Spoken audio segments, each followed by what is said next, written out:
বন্ধুরা, একটা কথা তোমাদের সামনে তুলে ধরছি, কেউ খারাপভাবে নেবে না। যদি জানা থাকে তাহলে আমাকে উত্তর দেবে। এই যে এটা হচ্ছে রেশনের চাল। এই রেশনের চাল আমরা 12 মাসই খাই। অনেকজন হয়তো কমেন্টে বলবে যে এটা আবার রেশনের চাল আবার খাওয়া হয়নি, গরু ছাগলে খায় না। সত্যি বলতে কি, আমরা খাই।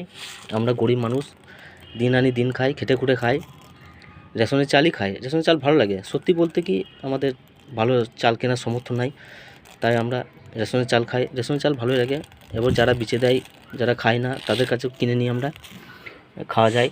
কিন্তু একটা জিনিস হচ্ছে, দীর্ঘদিন থাকার ফলে এই যে রেশনের চালের মধ্যে এই যে পোকা লেগেছে, এই দেখো দেখো, দেখতে পাচ্ছ এই যে পোকা লেগেছে। এই পোকাগুলোর জন্য আমি রোদের চাল দিয়েছি। এবার কথা হচ্ছে, এই পোকাগুলো যদি তাড়ানো হয়, কিভাবে কি উপায়ে তাড়াবো তোমাদের সামনে তাই তুলে ধরছি। যদি কারো জানা থাকে তাহলে কমেন্টে জানাতে পারো। আর সত্যি বলতে কি, এই চাল আমরা 12 মাসই খাই। সত্যি আমাদের কোনো আপত্তি নাই, ভালোই লাগে।